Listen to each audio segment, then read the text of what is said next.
We need to accommodate our valued platinum members." The flight attendant, Brenda, insisted, her voice dripping with false politeness. She saw a young black student who didn't belong, not Zaria Johnson, a Harvard pre-law student, sitting in a seat she had earned. As Brenda tried to force her to economy for a white businessman, she was oblivious to the quiet phone call Zaria was making. Brenda couldn't possibly know the girl's father was Calvin Johnson, a major investor whose tech company was in the middle of a multi-million-dollar negotiation with this very airline. Zaria Johnson had been looking forward to this flight for months. As a 20-year-old black Harvard pre-law student, she had meticulously saved her airline miles for this premium experience, a first-class ticket from Atlanta to New York. She couldn't help but feel a surge of pride as she boarded ahead of other passengers, her designer carry-on rolling smoothly behind her. This was a taste of the success she had worked so hard for, a small reward for maintaining her perfect GPA despite the additional challenges she faced as one of the few black students in her program. The moment she stepped into the first-class cabin, however, she noticed flight attendant Brenda Miller's expression shift from professional courtesy to barely concealed suspicion. While the blonde middle-aged attendant had been warmly greeting other passengers, her smile vanished when Zaria approached. "Ticket, please." Brenda demanded, her tone noticeably sharper than it had been with previous passengers. Zaria handed over her boarding pass, maintaining her composure despite the sudden change in atmosphere. Brenda scrutinized the ticket, flipping it over unnecessarily. "And may I see your ID as well?" she asked, despite not having requested identification from any of the white passengers who had boarded before Zaria. "Of course," Zaria replied politely, retrieving her driver's license from her wallet. As Brenda compared the ID to the boarding pass, Zaria noticed several white passengers settling into their seats without any additional verification. After a prolonged examination, Brenda reluctantly handed back the documents. "Seat 3A is by the window," she said flatly. Without the welcome aboard she had offered to others, Zaria found her seat and stowed her bag, trying to brush off the uncomfortable interaction. She was determined to enjoy this experience. After all, she had earned it. As she settled into the plush leather seat, she couldn't help but notice how Brenda continued to glance in her direction, as if expecting her to steal the silverware. Just as the boarding process was nearing completion, a commotion erupted at the entrance to first class. Kenneth Reynolds, a white businessman in his 50s, wearing an expensive suit, was arguing with another flight attendant. "This is unacceptable," he boomed loud enough for the entire cabin to hear. "I'm a Platinum Elite member. There must be some mistake with my booking." Brenda rushed over to assist, immediately adopting a sympathetic expression entirely absent from her interaction with Zaria. "What seems to be the problem, sir? I always fly first class," Kenneth insisted, waving his economy ticket dismissively. "I don't know how this happened, but it needs to be fixed." Without checking the computer system or consulting anyone, Brenda nodded reassuringly. "Let me see what I can do for you, Mr. Reynolds." To Zaria's astonishment, Brenda immediately headed straight toward her, a determined look on her face. "Excuse me, miss," she said, her voice dripping with false politeness. "It appears we have an overbooking situation in first class." Zaria blinked in confusion. "Overbooking? But I checked in yesterday and confirmed my seat." "Yes, well, sometimes these things happen," Brenda replied dismissively. "Mr. Reynolds here is one of our most valued Platinum Elite members, and we need to accommodate him. There's a nice seat available in economy, plus that we can move you to." Zaria felt heat rising to her face as she realized what was happening. "I'm sorry, but I paid for this seat with my miles. I checked in on time. There's no reason I should have to move." Brenda's expression hardened. "Perhaps you don't understand how these things work. When overbooking occurs, we have to make adjustments based on passenger status. But there is no overbooking," Zaria pointed out, gesturing to the seat next to her that remained empty. "And that man doesn't have a first-class ticket. I do." Several passengers had begun to take notice of the confrontation. A middle-aged woman across the aisle had discreetly taken out her phone and appeared to be recording. Kenneth Reynolds stood behind Brenda, a smug expression on his face. I'm going to have to insist, Brenda said, her voice rising. If you refuse to comply with crew instructions, we have the authority to have you removed from the aircraft. The threat hung in the air. Zarya felt a mixture of humiliation and rage building inside her. She had done nothing wrong, yet here she was, being publicly singled out and threatened. This is because I'm black. Isn't it? Zarya asked quietly, her voice steady despite her trembling hands. Brenda's eyes widened. How dare you make such an accusation? This has nothing to do with race. This is about airline policy and respecting our high-status customers. More passengers were filming now. Kenneth Reynolds stepped forward, his sense of entitlement palpable. Look, if she doesn't want to move, just call security and have her taken off. I've got a meeting in New York I can't be late for. Tears of frustration welled in Zarya's eyes, but she refused to let them fall. Instead, she reached for her phone. You know what? I think my father might have something to say about this. Brenda scoffed. Oh, is Daddy going to come to the rescue? We're following standard protocol here. With steady fingers, Zarya dialed. After 2 rings, a deep voice answered. Calvin Johnson speaking. Dad, Zarya said, her voice finally breaking. I need your help. What's happening, Zarya? Calvin Johnson demanded, instantly alert at the distress in his daughter's voice. As the founder and CEO of Johnson Tech, one of the nation's fastest-growing technology companies, Calvin was used to solving problems efficiently.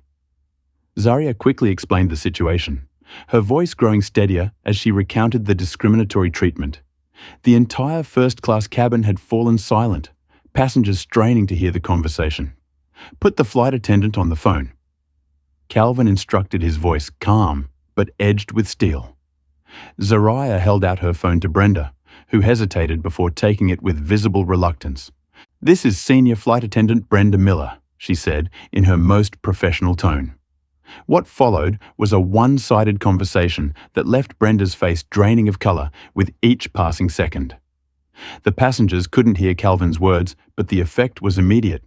Yes, sir, Brenda stammered. I wasn't aware. No, sir. I understand, sir. Kenneth Reynolds shifted uncomfortably, sensing the tide turning. Brenda's hand was now visibly shaking as she held the phone. The pilot, she squeaked. Yes, of course. Right away, sir. Brenda hurried to the cockpit, returning moments later with the captain himself, a distinguished man in his 50s. She handed him the phone with a look of dread. Captain William Davis speaking, he said confidently. Then his expression changed dramatically. Mr. Johnson, the Calvin Johnson. He listened intently. I had no idea, sir. Yes, I'm aware of your company's significant investment in World Air. This situation is completely unacceptable, and I assure you, it will be addressed immediately. The captain handed the phone back to Zarya, then turned to Brenda with a stern look. Ms. Miller, Mr. Reynolds needs to return to his assigned seat in economy immediately. Kenneth's face contorted with rage. This is outrageous. Do you know who I am? I'm the Executive Vice President at Reynolds Financial. Sir, the captain said firmly, you purchased an economy ticket. We cannot and will not displace a rightfully seated first-class passenger to accommodate you. Please return to your assigned seat, or we'll have to deplane you before departure. Security was called not for Zarya, but to escort Kenneth back to economy when he refused to move voluntarily. As he was led away, he shouted threats about calling the airline CEO himself and ensuring everyone lost their jobs. Once the commotion settled, the captain personally apologized to Zarya. Miss Johnson, on behalf of World Air, I want to express our deepest regrets for this incident. Please enjoy your flight, and everything will be complimentary today. Brenda had been ordered to stay away from the first-class cabin for the remainder of the flight. Another attendant, a young black woman named Tasha, took over service with genuine warmth and professionalism. As the plane finally took off, Zarya stared out the window, her emotions a complex mix of relief, lingering anger, and discomfort. Yes, she had won this battle, but only because of who her father was. What about all the other black passengers who didn't have a powerful parent to call? How many of them had been forced to give up their rightfully purchased seats because they lacked the connections to fight back? During the flight, several passengers approached to express support and share their own stories of discrimination. One elderly black woman quietly thanked her for standing her ground, saying, "In my day, we just had to take it. I'm proud to see young people like you fighting back." When they landed in New York, Zaria was surprised to find a team of World Air representatives waiting at the gate led by the regional customer service director. They apologized profusely and assured her that the incident was being taken seriously. "We've already begun an investigation," the director explained. "Miss Miller has been suspended pending the results, and we want to assure you that World Air does not tolerate discrimination of any kind." What Zaria didn't realize yet was that multiple videos of the incident had already been uploaded to social media while they were in the air. The SAS Dota first class, while black was beginning to trend and her private stand against discrimination was about to become very, very public. What would you do if you were in Zira's position? Would you have stood your ground like she did? Or would you have moved to avoid confrontation? Comment number 1 if you would have held firm, or number 2 if you think it wasn't worth the trouble. Don't forget to hit that like button if you believe everyone deserves to be treated with respect, regardless of their race, and subscribe to hear more stories about people standing up against discrimination. Now, as Zaria's story goes viral, how do you think the public will react? Will World Air's response be genuine, or just damage control? Stay tuned to find out. By the time Zaria checked into her New York hotel that evening, her phone was exploding with notifications. The videos taken by fellow passengers had spread like wildfire across social media platforms. One clip, which captured the moment the captain returned from speaking with her father, had already garnered over 2 million views in just a few hours. "Oh my God," Zaria whispered, scrolling through her Twitter feed. The hashtag #DasherFirstClass, while black, was trending nationally, with thousands sharing their own experiences of discrimination on airlines and in other settings. Travel rights. Watching that World Air flight attendant try to remove a black woman from her paid first-class seat to give it to a white man who didn't pay for it is everything wrong with America. While first class, while black girl fly. Notice how fast they backed down when they found out her dad was rich and powerful. What about the rest of us who don't have billionaire parents? We're first class while black. Aviation news. Breaking World Air facing major backlash after discriminatory incident. Stock down 3% in after-hours trading. First class while black. The comment section under the most popular video revealed just how common Zaria's experience was.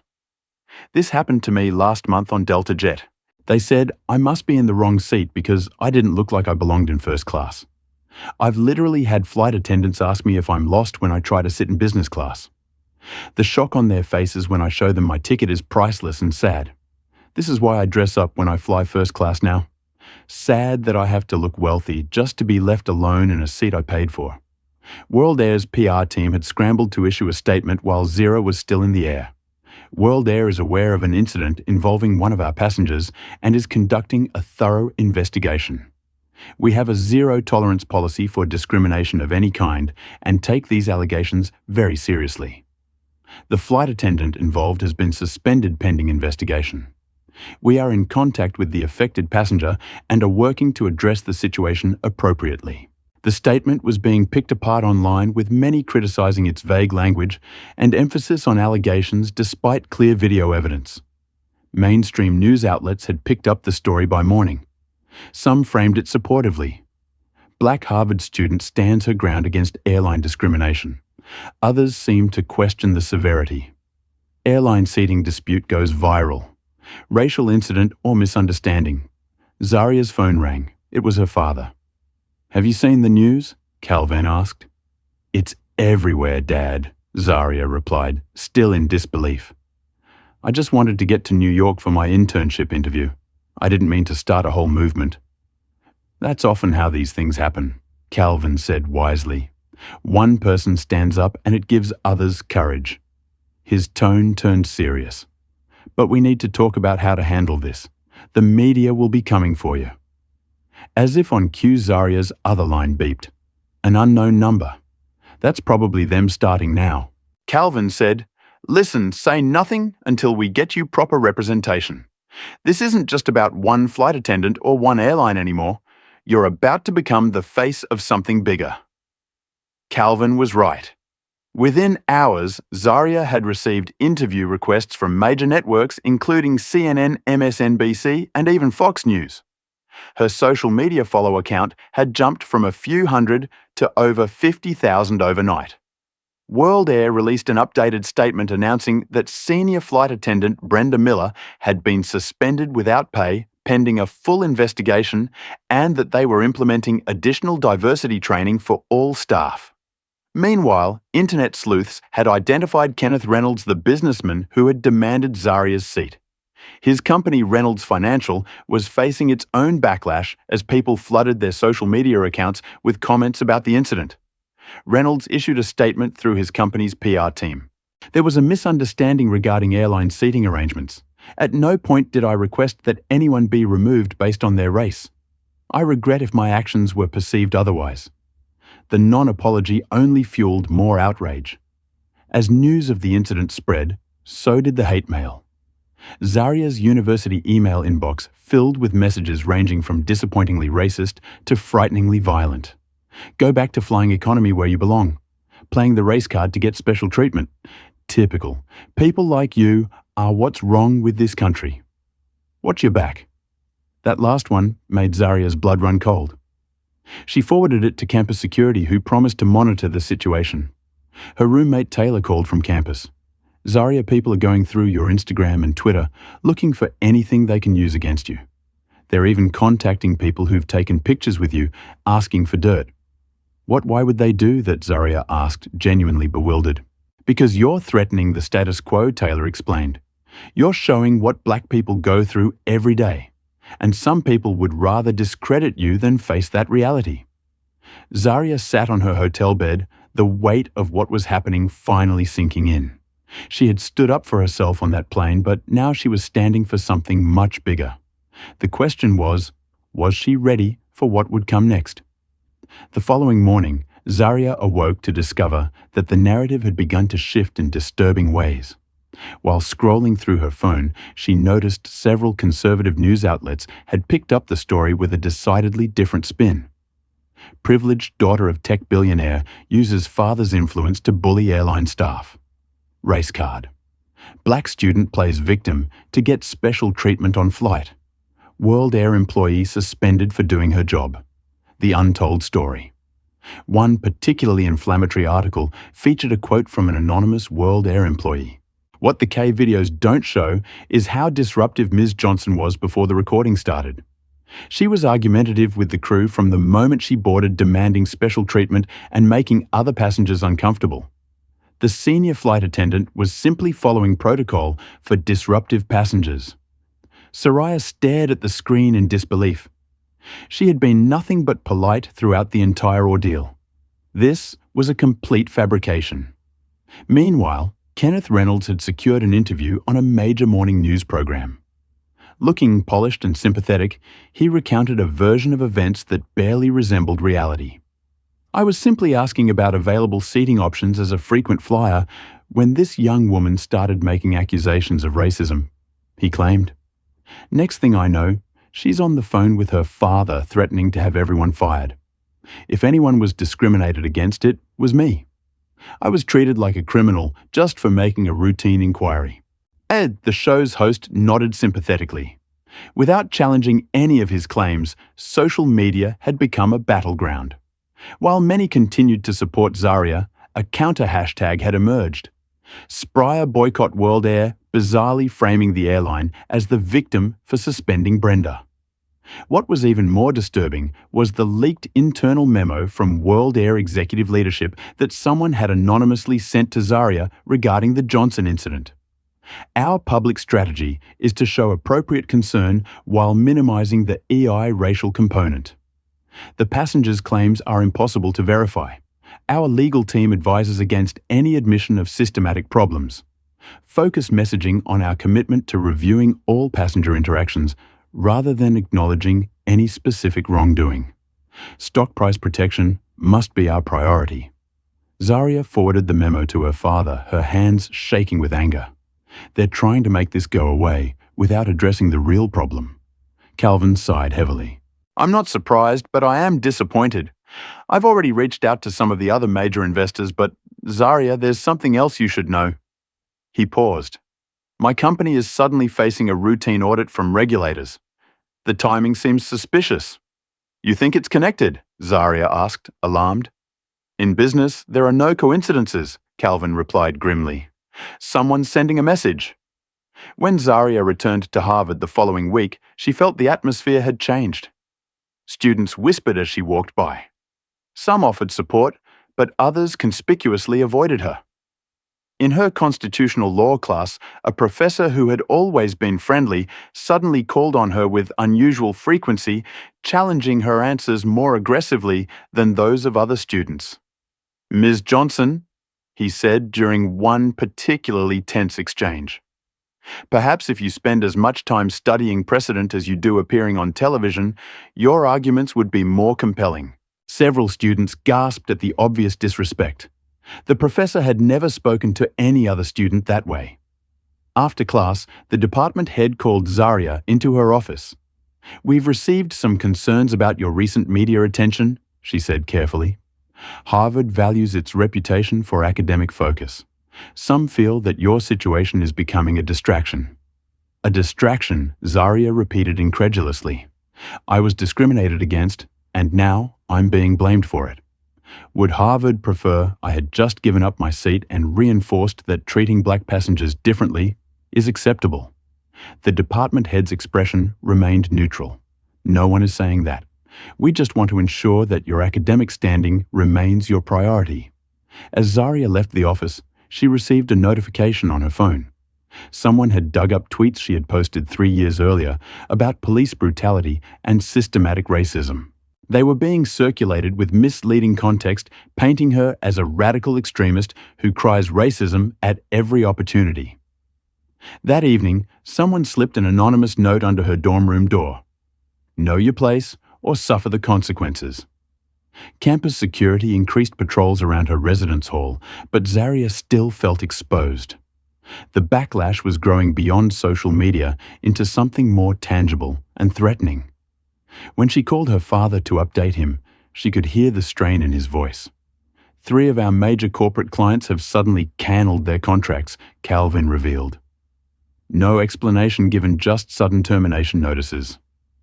Dad, this is getting scary, Zaria admitted.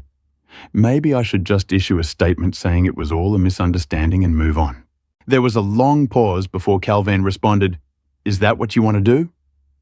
Zaria thought about all the messages she'd received from black women thanking her for standing up for making visible what they experienced routinely. She thought about the elderly lady on the plane who had thanked her for fighting back. No, she finally said, her resolve strengthening. That's not what I want to do. Then don't, Calvin said simply. If we back down now, nothing changes. But Zaria, you need to understand. This isn't going to get easier. The more you challenge the system, the harder it will fight back. As if to confirm his warning, Zaria's phone pinged with a news alert. World Air reinstates flight attendant amid questions about race hoax claims.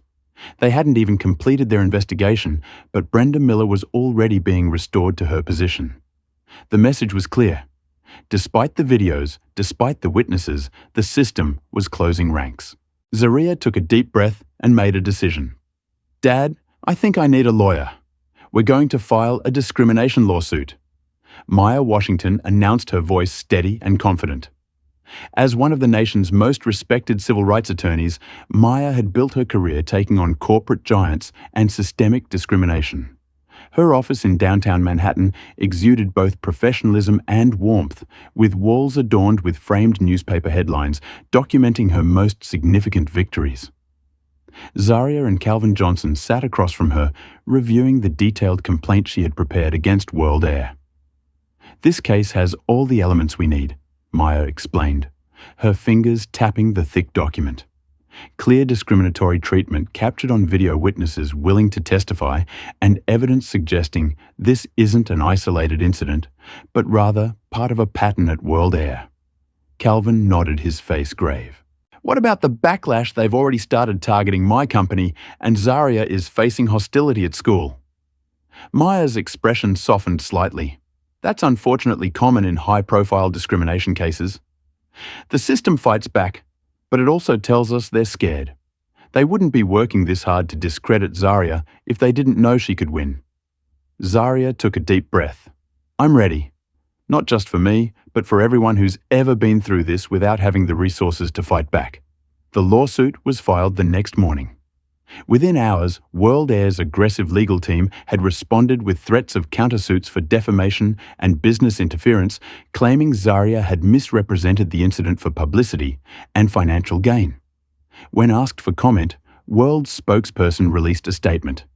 While we take all allegations seriously, we believe this lawsuit is without merit and appears motivated by financial opportunism rather than a genuine grievance. World Air has a stellar record of inclusivity, and we will vigorously defend our reputation. The case progressed to the discovery phase where both sides could request documents and conduct depositions. Maya insisted on deposing Brenda Miller, first believing the flight attendant's testimony would be crucial. The deposition took place in a sterile conference room at the offices of Baldwin and Schmidt World Air's prestigious law firm. Brenda arrived flanked by two corporate attorneys who had clearly coached her extensively. Mia started with basic questions about Brenda's training and employment history, gradually building toward the incident in question. Despite the attorney's preparation, Brenda grew increasingly uncomfortable as Mia methodically dismantled her version of events. Miller, Mia asked, her tone deliberately casual. Could you explain why you checked Ms. Johnson's ticket and ID multiple times when video evidence shows you didn't do the same for white passengers? I check IDs randomly as part of security protocols. Brenda stammered. Randomly, Maya raised an eyebrow. So it's just coincidence that out of 16 first-class passengers that day, the only person whose ID you randomly checked was the only black passenger.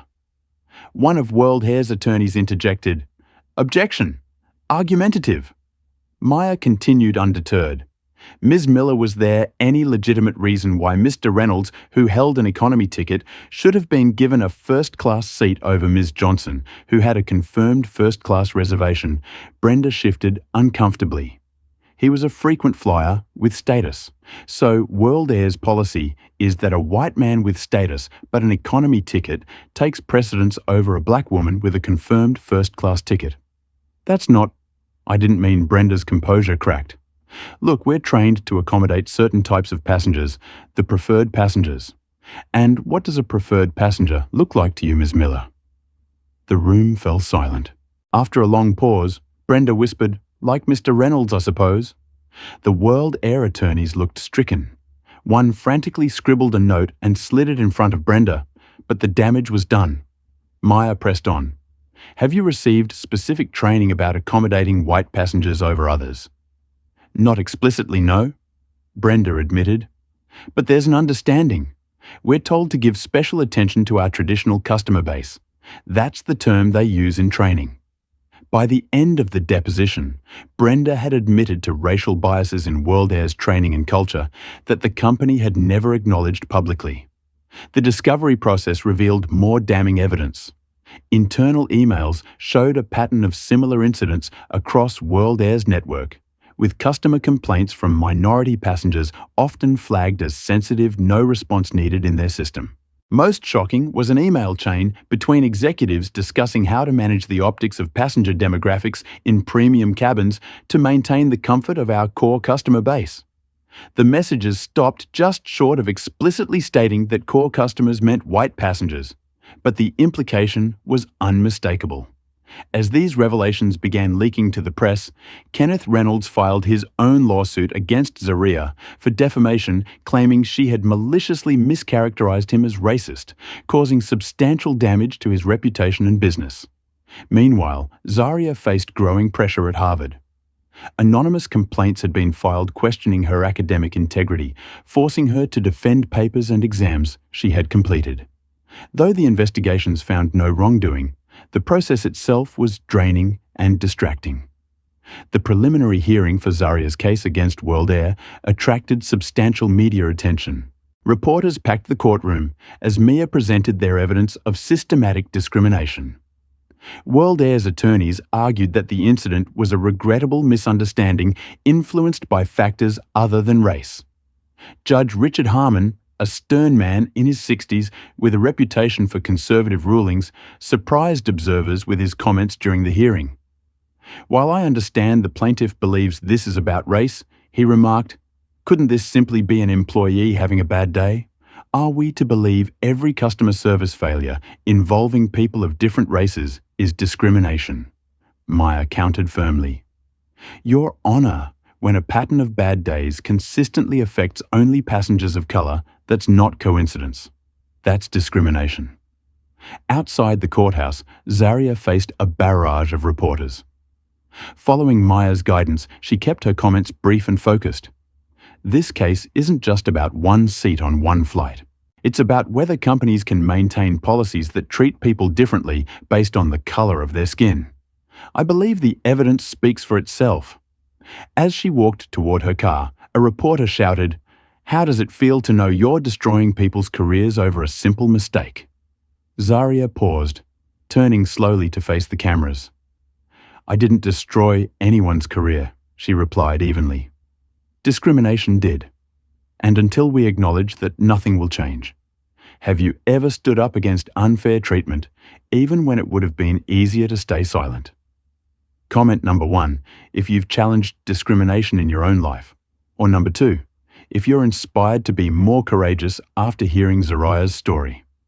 Don't forget to hit that subscribe button if you believe in fighting for justice, no matter the personal cost. And if this story has moved, you give it a thumbs up to help others find it too. As this legal battle heats up, what do you think will happen next? Will the discovery of internal emails be enough to prove systemic discrimination? Or will World Air find a way to dismiss these revelations? Let's find out in the next part of this incredible true story. The email arrived at 2:37 a.m., sent from an anonymous account to Maya Washington's firm address. The subject line read simply, "What World Air doesn't want you to know."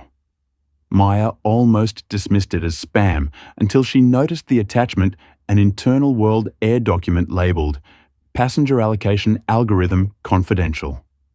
After scanning it for viruses, she opened the file and immediately called Zaria. "I just received something you need to see," Maya explained, her voice tense with suppressed excitement. "Someone inside World Air is blowing the whistle."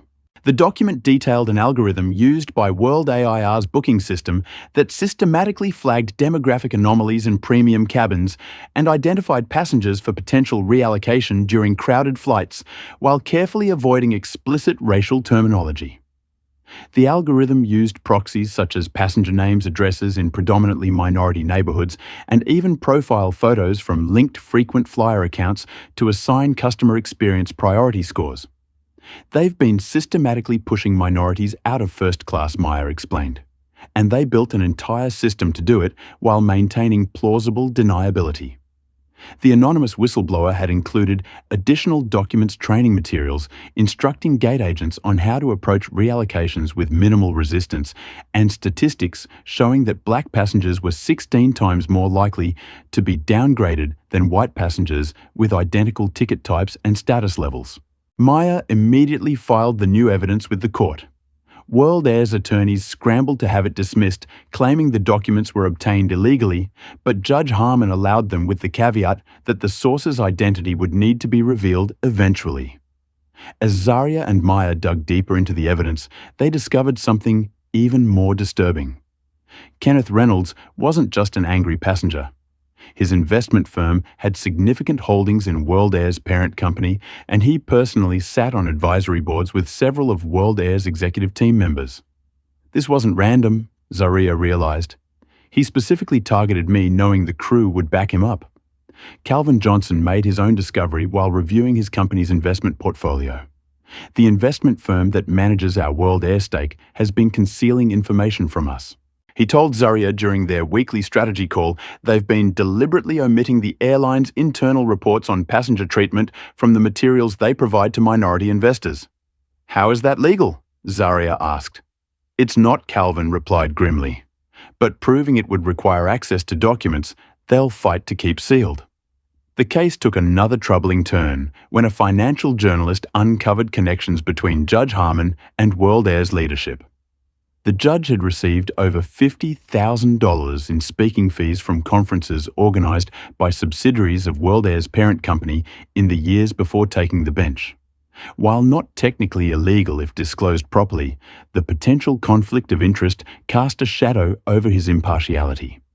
Meanwhile, sources within the FBI leaked to major news outlets that they had opened a preliminary investigation into World Air's business practices, focusing on potential violations of civil rights laws and public accommodations. As the pressure mounted, Zaria received an unmarked envelope at her campus apartment. Inside was a single sheet of paper with a typed message. "Drop the case. Your father's company, your academic future, your safety all at risk. This is your only warning." Zaria immediately reported the threat to both campus security and the FBI, but the damage to her sense of security was done. She found herself constantly looking over her shoulder, startling at unexpected sounds. Calvin faced his own pressures.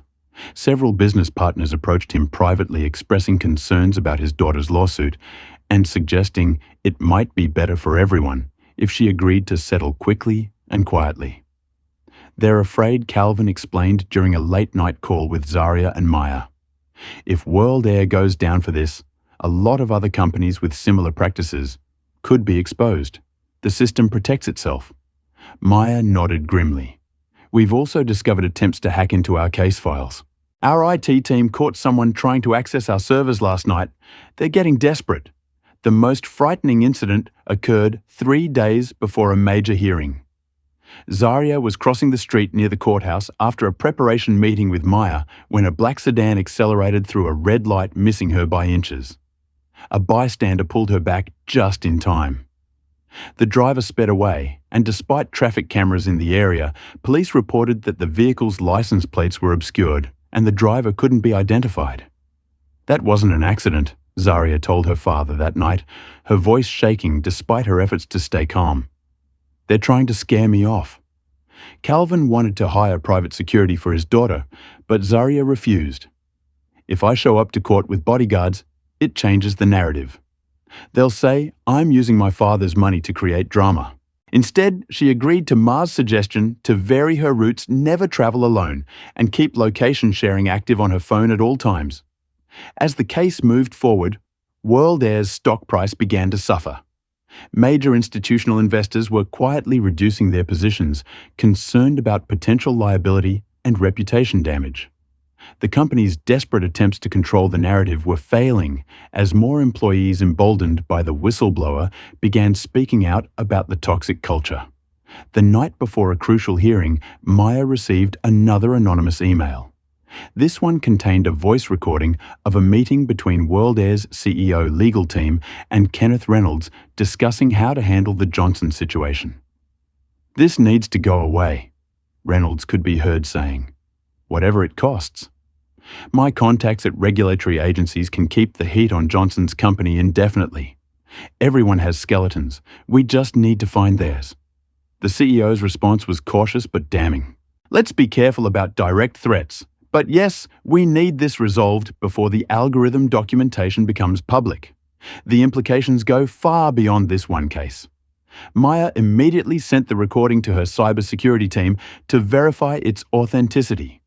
If genuine, it proved not just discrimination, but a coordinated conspiracy to obstruct justice and intimidate witnesses. The battle lines were drawn. On one side stood Zaria, her determined legal team, and a growing number of whistleblowers. On the other, a powerful corporation willing to use every tool at its disposal, legal and otherwise, to protect its reputation and practices. What had begun as a dispute over an airline seat had exposed an entire system designed to preserve inequality while maintaining plausible deniability, and the system was fighting back with everything it had. The constant stress began taking its toll on Zaria. Once at the top of her class, she now struggled to focus during lectures. Late nights reviewing case documents meant missed assignments.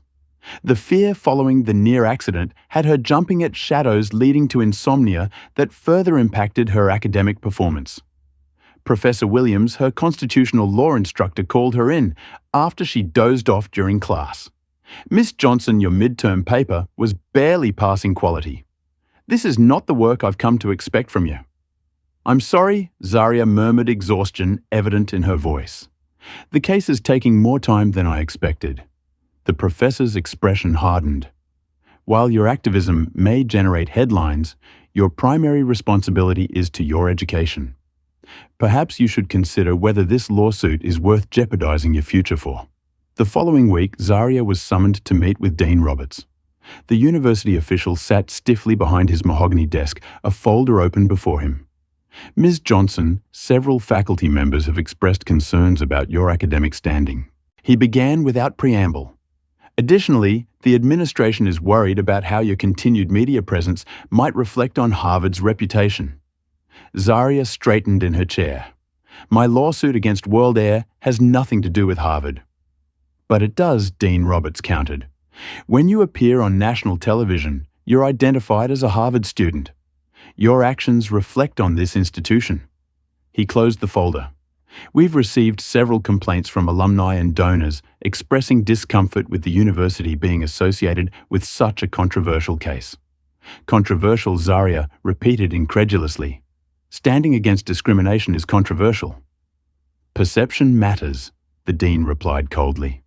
"Harvard has maintained its prestige by focusing on academic excellence, not by engaging in public crusades, however well-intentioned." The message was clear. Harvard was distancing itself from her fight. Outside the academic sphere, Zaria's social circle had contracted dramatically. Friends who had initially expressed support now avoided her, fearing association might impact their own career prospects. Invitations to study groups and social events had dried up almost entirely. Taylor, her roommate, remained loyal, but even she was feeling the pressure. "Someone stopped me in the dining hall yesterday," she confided. "They asked if I was comfortable living with you, like you're some kind of radical." Zaria tried to laugh it off, but the isolation stung. "Apparently fighting for your rights makes you dangerous." The situation worsened when Zaria returned to their apartment one evening to find the door ajar. Inside, her belongings had been ransacked. Scrolled across her bedroom wall in what looked like red lipstick were the words "Race Beta" and "Know Your Place." Campus police documented the vandalism, but seemed skeptical when Zaria suggested it was connected to her lawsuit. "Students pull pranks," the officer remarked dismissively. "It's probably just someone who had too much to drink." Zaria didn't bother arguing. She was learning that many people preferred to dismiss racism rather than confront it. Calvin Johnson faced his own challenges. Johnson Tech, his technology company that had been on a meteoric rise, suddenly found itself losing major contracts. Government bids that had been all but secured were awarded to competitors. Private sector partners were pulling out of deals with vague excuses about restructuring priorities. "It's too coordinated to be coincidence," Calvin told Zaria during their encrypted video call. "Someone's making calls, pulling strings." Their suspicions were confirmed when an old friend in the Department of Commerce quietly informed Calvin that there had been unusual interest in Johnson Tech's government contracts from individuals connected to World Rare's parent company. The most alarming incident came when Maya Washington arrived at her office to find the door lock broken and the space thoroughly ransacked while her computer appeared untouched. Physical files related to the World Air case had been rifled through, and a backup drive was missing. "They're getting desperate," Maya observed as police photographed the scene. "This actually gives me hope. They wouldn't be taking these risks if we weren't close to something big." That same day, Zaria's 16-year-old sister Amara called in tears. Students at her private high school had created a social media page mocking Zaria Johnson's race hoax and were harassing Amara with racist comments and memes. "They're saying you made everything up for attention." Amara sobbed. "The teachers aren't doing anything.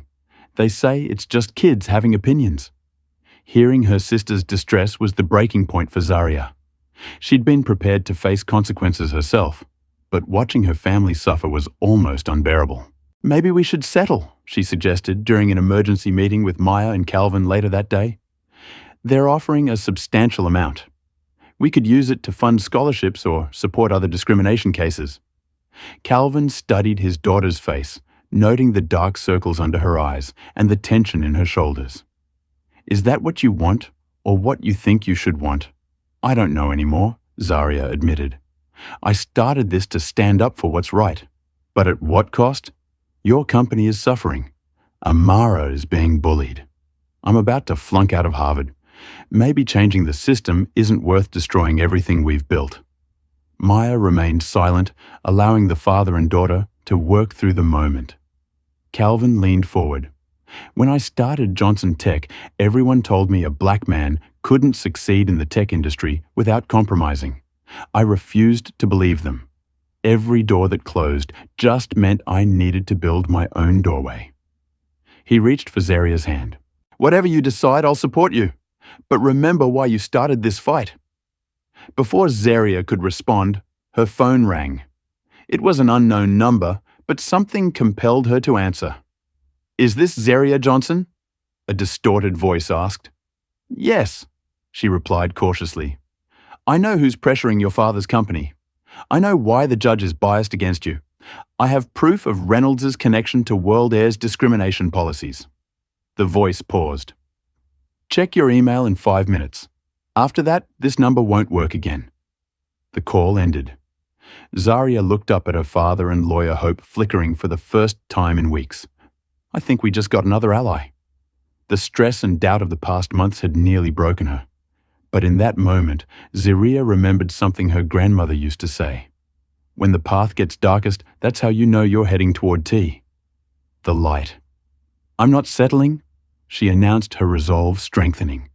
They're afraid because we're winning. We just need to hold on a little longer.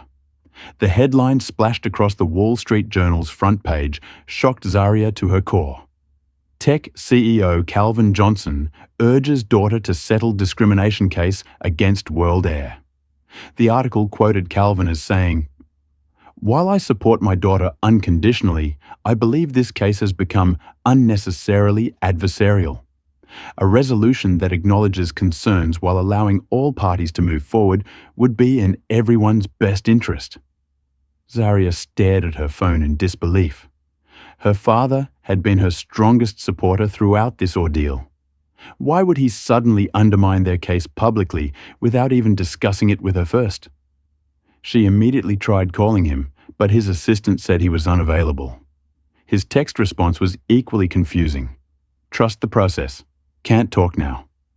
Within hours, World's legal team had reached out to Maya with an enhanced settlement offer.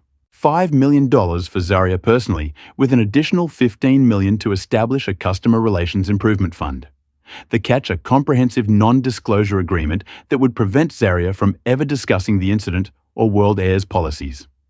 Media coverage shifted dramatically. Conservative outlets claimed Calvin's statement proved the case had been exaggerated from the beginning. Even her own father thinks she's gone too far, one commentator declared smugly. Liberal publications speculated about corporate pressure tactics. Has Johnson been silenced through threats to his business? One headline questioned. Social media was equally divided, though the prevailing sentiment seemed to be that Zaria had been exposed as an opportunist. The hashtag #FirstClassFraud began trending. Kenneth Reynolds gave a triumphant interview to a business network. I harbour no ill will toward Ms. Johnson, he said with practiced sincerity. Young people often see the world in black and white, if you'll pardon the expression. I'm pleased that cooler heads are prevailing. The interview concluded with the news that World Air had completed its internal investigation and reinstated Brenda Miller with additional cultural sensitivity training. The company released a statement affirming that while they regretted the misunderstanding, they had found no evidence of systematic discrimination in their practices.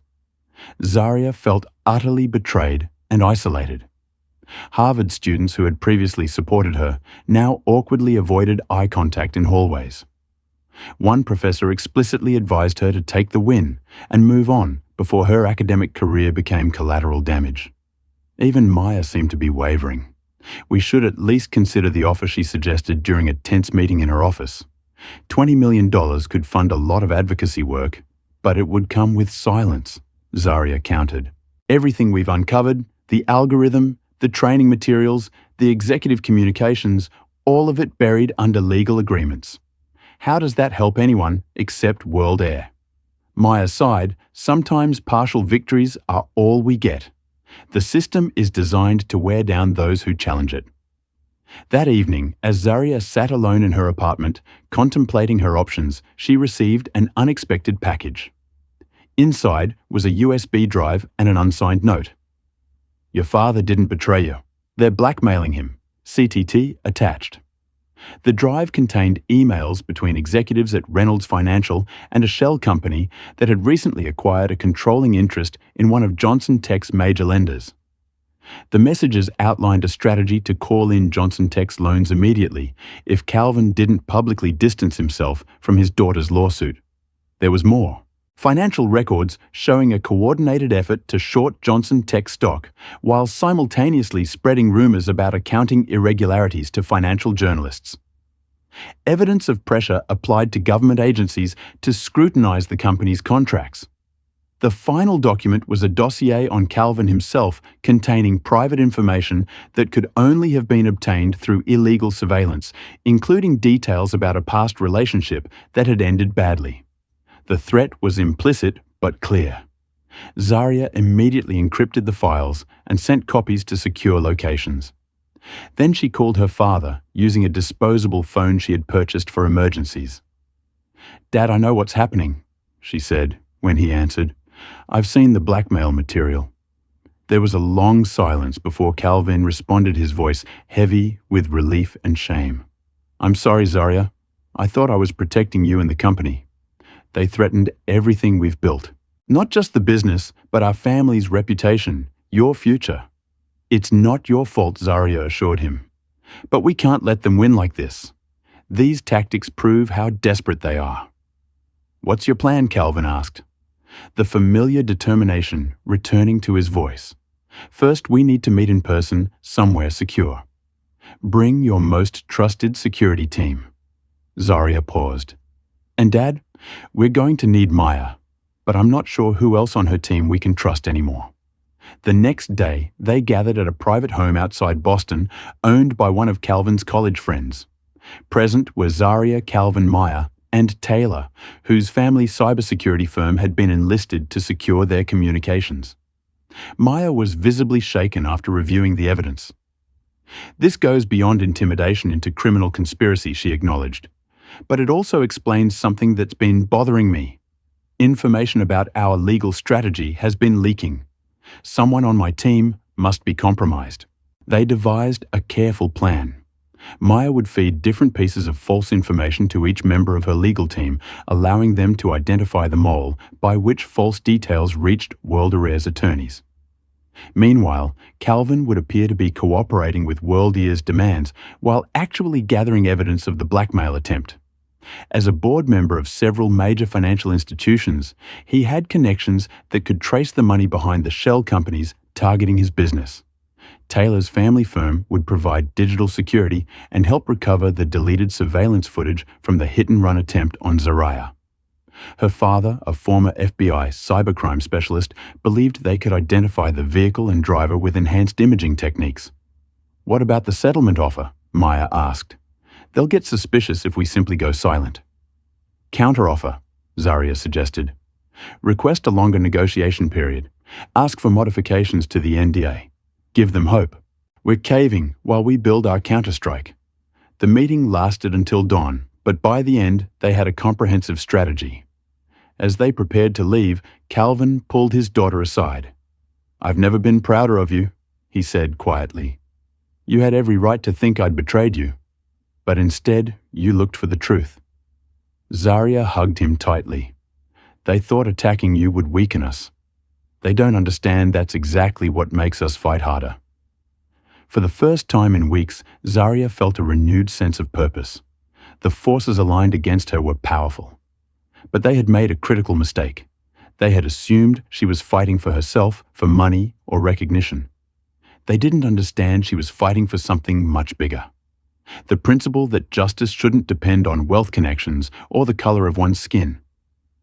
As Taylor drove her back to campus, Zaria scrolled through her phone, reviewing the seemingly overwhelming odds they faced. A biased judge-compromised legal team, powerful corporate enemies, media manipulation, and academic pressure. "Do you really think we can win against all this?" Taylor asked, voicing the doubt Zaria herself had been fighting.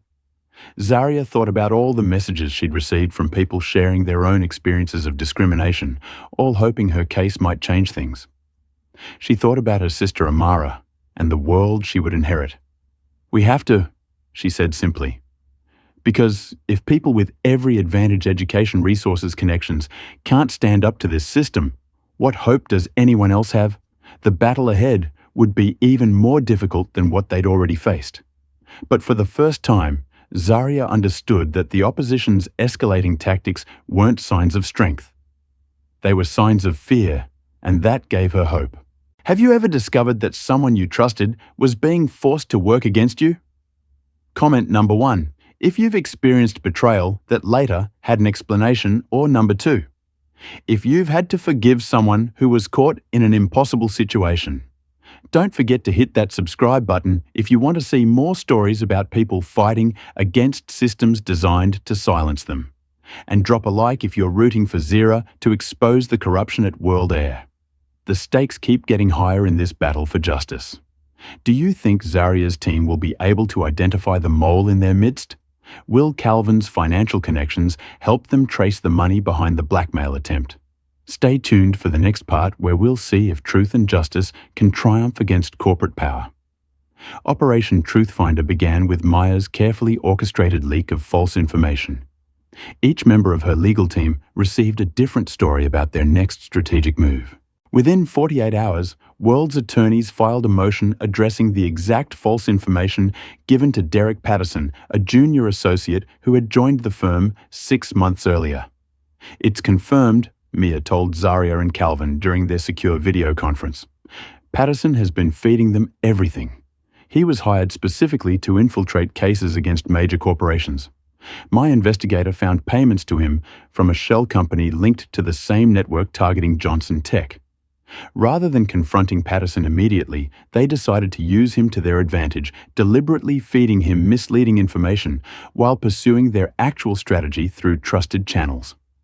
Meanwhile, Calvin leveraged his connections in the financial world to trace the money behind the attacks on his company. What he discovered was alarming. Reynolds Financial had created an elaborate network of shell companies to coordinate the assault on Johnson Tech without leaving fingerprints. "Reynolds isn't just a random businessman who wanted a first-class seat," Calvin explained, showing the complex financial diagrams. "He's part of an investment group with significant holdings in several airlines, including World Air. They've been using discriminatory practices to maintain a certain passenger profile in premium cabins for years." Zaria was building her own coalition. She created a secure online forum for passengers who had experienced similar discrimination on World Air flights. Within weeks, over 200 people had come forward with detailed accounts, many including photos, videos, and correspondence with the airline. One participant, Dr. Ella Chen, was particularly valuable. As a data scientist who frequently flew for business, she had noticed patterns in how she was treated compared to her white colleagues. She offered to analyze the growing database of incidents. "The statistical evidence is overwhelming," Dr. Chin reported after compiling the data. "When controlling for all variables like ticket type, frequent flyer status, and time of booking, Black and brown passengers are downgraded or challenged about their seating 26 times more frequently than white passengers. This grassroots evidence corroborated the internal algorithm the whistleblower had revealed, creating a powerful two-pronged attack. The company's own documents showed intent, while the passenger experiences demonstrated impact. Maya used this new coalition to expand their legal strategy. What had begun as Zaria's individual discrimination case evolved into a class action lawsuit with dozens of plaintiffs. Each person brought their own story, creating a tapestry of experiences too consistent to be coincidental. Former World Air employees began coming forward as well. Most had signed NDAs when leaving the company, but Maya's team found legal pathways around these agreements when discrimination was involved. We were trained to watch for seat inconsistencies, a former gate agent explained in a confidential deposition. That was code for passengers who didn't match the first-class profile. We were told to find creative ways to reseat them, especially if certain high V-value passengers needed accommodation. The most damaging testimony came from Aaron Michaels, a former IT contractor who had worked on World Air's passenger management system. The algorithm wasn't a bug, it was a feature, he stated. They specifically requested code that would flag potential seating conflicts based on passenger demographics without explicitly mentioning race. Calvin's business strategy was equally effective. He quietly reached out to other minority investors in World Air, sharing evidence of how information had been selectively withheld from them. Several major pension funds and sovereign wealth funds that prioritized ethical investment were particularly disturbed by the revelations. Their stock is already down 12%. Calvin reported, 3 board members have quietly sold their shares. They know what's coming. The final piece fell into place when Brenda Miller, the flight attendant at the center of the initial incident, reached out to Maya through an intermediary. After being reinstated with great fanfare, she had been relegated to the least desirable routes and subjected to hostile treatment from management. They used me as a scapegoat, then punished me for drawing attention, she explained tearfully. I've seen how they operate from the inside. Now I was wrong about many things, including my own biases, and I want to make it right. Brenda agreed to testify about World Air's training practices, including how flight attendants were taught to identify valued passengers and maintain cabin comfort, euphemisms for prioritizing white customers and minimizing the presence of minorities in premium cabins. The coalition's growing strength didn't go unnoticed. World Air's stock continued to drop as investor concerns mounted. Kenneth Reynolds' company faced its own crisis as the connections to the discrimination algorithm were exposed. Institutional clients, particularly universities and government pension funds with diversity commitments, began withdrawing their investments. Throughout this period, Zaria maintained the appearance of considering settlement negotiations, buying time for their alliance to strengthen and evidence to accumulate. She used the reprieve to focus on her studies, gradually rebuilding her academic standing at Harvard. Most crucially, the anonymous whistleblower continued providing information, including evidence that World Air executives had specifically discussed how to handle Zaria's complaint in ways that would discourage future discrimination claims. They didn't just discriminate, Maya told Zaria after reviewing the latest documents. They had a deliberate strategy to silence complaints that elevates this from a civil rights violation to a potential criminal conspiracy. With each passing week, their position strengthened while World's weakened. The alliance of passengers, former employees, ethical investors, and legal experts had accomplished what Zora alone could not. They had shifted the balance of power. During a strategy session at Maya's office, Calvin expressed what they were all feeling. We're no longer just fighting a case. We're revealing an entire system designed to preserve discrimination while maintaining plausible deniability. Zaria nodded. And that's exactly why they fought so hard. This was never about one seat on one plane. It was about who belongs in first class, and by extension, who belongs in the corridors of power in this country. Their alliance had transformed a personal injury into a movement, and movements, unlike individuals, couldn't be silenced, bought off, or intimidated into submission.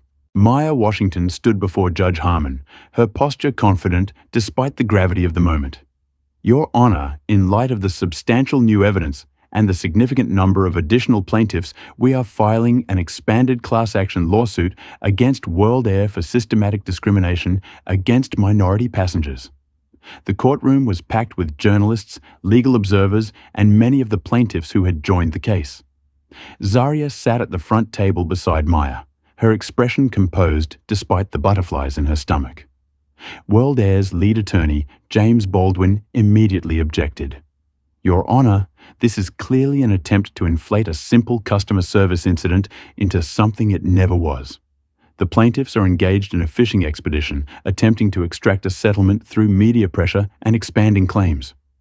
Judge Harmon, who had previously seemed sympathetic to World Air, now faced a dilemma. The financial journalist's expose of his connections to World Air's parent company had been picked up by major newspapers, casting doubt on his impartiality.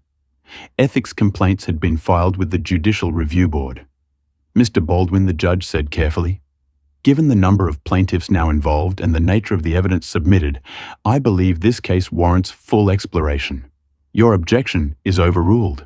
It was their first significant procedural victory. That afternoon, the National Association for the Advancement of Colored People, the American Civil Liberties Union, and several other major civil rights organizations filed amicus briefs supporting the plaintiff's case. Calvin Johnson was executing his own counterattack on the financial front. Using his position as a major investor, he had requested an emergency shareholder meeting to address potentially illegal practices that pose material risks to World Air's business model and shareholder value. Many institutional investors who had initially been reluctant to get involved were now demanding answers. Several had fiduciary obligations that required them to investigate potential misconduct that could impact their investments. World Air's CEO, Richard Blackwell, attempted to reassure the market with a televised interview. These allegations represent isolated incidents that in no way reflect World Air's commitment to serving all passengers with dignity and respect. "We are confident that when the facts emerge, our reputation for excellence will be reaffirmed." But the damage control was undermined when World Air's legal team was caught completely unprepared for Maya's next legal maneuver. Instead of focusing solely on the discrimination algorithm, she filed a motion to compel discovery of all communications related to the company's response to Zaria's initial complaint. The cover-up reveals more than the original offense. Maya argued before the court. World Air didn't just discriminate. They orchestrated a campaign to discredit a passenger who spoke up, then leveraged business connections to pressure her family into silence. Judge Harmon, increasingly concerned about how his handling of the case might be perceived, granted the motion. The ruling opened the floodgates to internal emails, meeting minutes, and strategy documents detailing World Air's response to the incident. Meanwhile, Kenneth Reynolds' company faced its own legal crisis. A whistleblower from Reynolds Financial had provided the Securities and Exchange Commission with evidence that the firm had engaged in market manipulation to damage Johnson Tech's stock price. The SEC launched a formal investigation, sending Reynolds Financial shares plummeting and triggering a run of client withdrawals. The judge who had previously ruled favorably for World Air found himself facing increasing scrutiny. After several media outlets reported on his financial connections to the airline's parent company, pressure mounted for him to recuse himself. Your Honor, Maya argued during a hearing, the appearance of impartiality is fundamental to our judicial system. Given the recently disclosed financial relationships between yourself and entities connected to the defendant, we respectfully request your recusal. After several tense moments, Judge Harmon announced, "While I maintain that I can be impartial in this matter to avoid any appearance of impropriety, I will recuse myself from further proceedings in this case." The case was reassigned to Judge Eliza Martinez, known for her meticulous approach to evidence and strict ethical standards. Her first action was to allow full discovery, rejecting World Air's attempts to limit the scope of the investigation. Brenda Miller's decision to testify for the plaintiffs proved crucial. In preparation sessions with Maya, she provided detailed accounts of World Air's training practices, including how flight attendants were instructed to identify passengers who might be seated incorrectly, a euphemism she now recognized as targeting minorities in premium cabins. "We were never explicitly told to discriminate," Brenda explained. But the examples used in training all featured well-dressed white passengers as the typical first-class customer. "We were taught to be particularly vigilant about passengers who might be in the wrong cabin, which almost always meant people of color." World Air's PR crisis deepened as more employees came forward. A group of ethical hackers allied with Zaria's cause released redacted internal communications showing executives discussing how to maintain the desired cabin composition without explicitly mentioning race. The airline's desperate attempt to stem the bleeding led to increasingly generous settlement, offers now reaching $50 million with fewer restrictions on disclosure. The goal was clear: stop the case before more damaging evidence became public. But Zaria, Calvin and Maya remained resolute. They're not offering a settlement because they want to make things right, Maya pointed out during a strategy session. They're offering it because what we haven't yet exposed is even worse than what we have. With each passing day, the balance of power shifted further. World Air, once confident in its ability to outlast and outspend a single plaintiff, now faced a coordinated legal, financial and public relations assault it had never anticipated. They thought wealth and power made them untouchable, Calvin observed as they reviewed the latest developments. They never expected us to beat them at their own game. Zaria nodded, thinking about how far they had come from that initial confrontation on the plane. This was never about just winning a case, she said quietly. It's about changing the rules of the game. The Eden Pettis Federal Courthouse in Manhattan fell silent as Zaria Johnson took the stand. After months of legal maneuvering, evidence gathering, and testimony from dozens of witnesses, the moment had arrived for the central figure in the U case to tell her story. Maya Washington approached her client with measured steps. Miss Johnson, please tell the court in your own words what happened on World Air Flight 1982 from Atlanta to New York on March 17th. Zaria took a deep breath and recounted the incident with remarkable composure, describing Brenda Miller's immediate suspicion, the multiple checks of her ticket and ID that white passengers hadn't faced, and Kenneth Reynolds' demand for her seat despite holding an economy ticket. It wasn't just about a seat, she concluded. It was about belonging, about who deserves to occupy certain spaces in our society. The message was clear. No matter what I achieved or what I paid for, I didn't belong there because of the color of my skin. World Air's attorney attempted to portray the incident as a misunderstanding during cross-examination. Isn't it possible, Ms. Johnson, that you misinterpreted Ms. Miller's actions, that this was simply about airline procedures rather than your race? Zaria met his gaze steadily. If it were about procedures, Mr. Baldwin, why weren't white passengers subjected to the same checks? Why was Mr. Reynolds' demand for my seat accommodated without verification?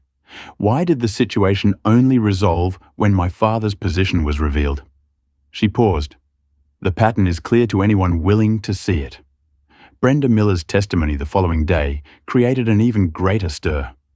The flight attendant, who had once been the face of World Air's defense, now became one of their most damaging witnesses. I believed I was following protocol, she admitted, tears streaming down her face. But I've come to recognize my own biases and how company policies reinforced them. We were trained to identify passengers who looked out of place in premium cabins. We all understood what that meant without it being explicitly stated.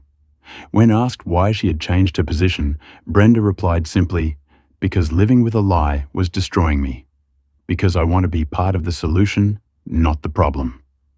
Kenneth Reynolds took the stand next, his usual confidence noticeably diminished by the SEC investigation into his company. Under Ma's skillful questioning, his carefully constructed narrative began to unravel. Mr. Reynolds, can you explain why you specifically approached Ms. Johnson's seat rather than any of the other occupied seats in first class? As I've stated, it appeared to be available, he replied stiffly. Available, despite Ms. Johnson clearly sitting in it. From my perspective, she seemed to be gathering her belongings, possibly to move. Maya displayed a still image from the plane security camera. This was taken 30 seconds before you approached her seat. Does Miss Johnson appear to be gathering her belongings here? The image clearly showed Zaria comfortably settled reading a book. Reynolds shifted uncomfortably. My recollection may be imperfect. Let's discuss your relationship with World Air. Mia continued. You've testified that you were simply a passenger, yet evidence shows you've had over 30 meetings with World Air executives in the past year.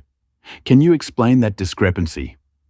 As Reynolds struggled to justify the contradiction, his testimony devolved into a series of I don't recalls. And to the best of my knowledge, qualifiers that undermined his credibility, the most dramatic moment came when Richard Blackwell, World Air's CEO, was forced to testify. Under oath, he initially denied knowledge of any algorithm designed to identify minority passengers for potential reseating. Meyer methodically presented internal emails, meeting minutes and development specifications that contradicted his testimony. Mr. Blackwell, these documents bear your signature and approval. Are you testifying under oath that you were unaware of what you were approving? Backed into a corner, Blackwell attempted to shift blame to lower-level employees. If such practices occurred, they were not authorized at the executive level.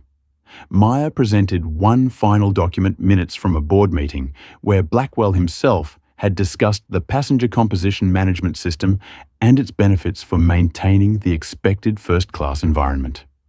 The CEO's facepad as he recognized his own words. His subsequent attempts to explain away the damning evidence only further damaged World Air's case. Outside the courtroom, World Air faced a different kind of crisis. Calvin Johnson had successfully organized a coalition of institutional investors representing over 40% of the company's shares. They had called an emergency board meeting to address the ongoing litigation and its impact on shareholder value. The evidence presented in court points to systematic practices that expose our investment to significant legal and reputational risk, stated the representative from a major pension fund. We demand immediate leadership changes and a complete overhaul of these discriminatory systems. World Air's stock had plummeted 30% since the trial began. Financial analysts were questioning the company's viability if the lawsuit resulted in massive damages and triggered similar cases against other airlines. Kenneth Reynolds' company was in even worse shape. As the SEC investigation expanded to include potential fraud and market manipulation, Reynolds' financial hemorrhaged clients, the firm's stock had lost over 60% of its value in bankruptcy. Rumors were circulating on Wall Street. Media coverage, initially divided, had consolidated around a narrative of corporate wrongdoing and systematic discrimination. The whistleblower documents, employee testimonies, and statistical evidence had created a compelling story that even skeptical outlets couldn't ignore. As the trial neared its conclusion, Judge Martinez called both legal teams to her chambers. Based on the evidence presented, I'm inclined to rule for the plaintiffs, she informed them candidly. I strongly suggest World Air consider its position before I issue my ruling. That evening, World Air's board voted to remove Richard Blackwell as CEO.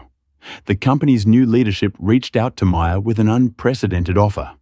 They would accept liability, implement all structural changes requested by the plaintiffs, and establish a substantial compensation fund, but they needed a framework that wouldn't bankrupt the airline. They're capitulating, Mia told Zaria and Calvin during a late-night strategy session. The question now is what victory looks like. What changes will actually transform the industry, not just this one company? Zaria considered the question carefully. This was never about punishing one airline. It was about changing a system that treats people differently based on how they look. She outlined a vision that went beyond monetary damages to fundamental changes in how airlines operated trained staff and measured success. As dawn broke over Manhattan, they had crafted a framework for not just resolving the case, but transforming an industry. In the matter of Johnson et al. Versus World Air Inc., the parties have reached a settlement agreement, Judge Martinez announced to the packed courtroom. I have reviewed the terms and find them to be fair, comprehensive, and in the public interest. The historic settlement made headlines worldwide. World Air agrees to record $137 million discrimination settlement. Landmark airline case transforms industry practices from first-class confrontation to systemic change. The Johnson settlement. Unlike most corporate settlements, this one came with no confidentiality clauses or NDAs. All plaintiffs were free to share their experiences, ensuring the case would have lasting educational impact rather than being buried in legal archives. The financial compensation was substantial, $75 million divided among the class members who had experienced discrimination, with additional funds for those who had suffered particular hardship. But the structural changes were even more significant. World Air committed to completely redesigning its passenger management system, eliminating any algorithms that could produce discriminatory outcomes. Independent auditors would regularly test the system for bias. The company agreed to overhaul its training programs with input from civil rights organizations and affected passengers. Brenda Miller, in an unexpected development, became part of the team designing new approaches to customer service based on dignity and equality. Most groundbreaking was the creation of an independent passenger equity monitoring office with real authority to investigate complaints and recommend disciplinary action when discrimination occurred. As news of the settlement spread, other airlines began preemptively examining their own practices. Fearing similar lawsuits, industry associations convened emergency meetings to develop new standards that would protect companies from similar liability. Kenneth Reynolds faced his own reckoning. The SEC investigation had expanded to include criminal charges for financial fraud, wire fraud, and conspiracy. His company collapsed as clients fled and regulatory penalties mounted. The man who had demanded Zaria's seat now faced the prospect of prison time. Calvin Johnson leveraged his experience to launch an industry-wide initiative for equity in travel, bringing together airlines, civil rights organizations, and regulatory agencies to establish clear standards and accountability mechanisms. Transportation justice is economic justice, Calvin explained at the initiative's launch. When we allow discrimination in who can access travel and how they're treated, we reinforce broader inequalities in our society. Zaria took a different path. Using a portion of her settlement, she established the First Class Justice Foundation, providing legal support to victims of discrimination who lacked the resources to fight powerful institutions. The foundation quickly became a respected force in civil rights advocacy, partnering with law schools to train the next generation of equality-focused attorneys. Harvard, which had once pressured Zaria to abandon her fight, now embraced her as a success story. The law school invited her to join a prestigious civil rights clinic as a special student advisor, recognizing the real-world expertise she had gained through her case. Many who had doubted or criticized Zaria publicly acknowledged their error.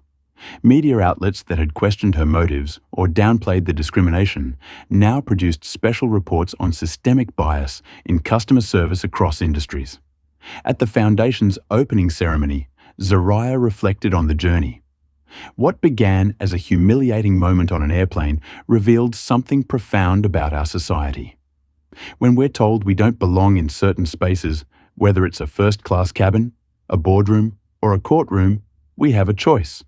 We can accept the limitations others place on us, or we can challenge the very systems designed to exclude us. She scanned the diverse audience that included many former plaintiffs, activists, and even some former World Air employees who had become allies in reform. The most powerful forces in our society want us to believe that change is impossible, that the systems are too entrenched. But this case proves otherwise. When we stand together, speak truth, and persist, despite intimidation, even the most powerful institutions can be transformed. The story of Zaria Johnson's stand against discrimination became a case study taught in law schools, business ethics courses, and civil rights programs across the country. What might have remained a private humiliation had become a catalyst for industry-wide transformation. 5 years later, a study by independent researchers found that reported incidents of discrimination on airlines had decreased by 63% since the World Air settlement. The structural changes pioneered in the case had spread throughout the industry, creating new standards of accountability and equity.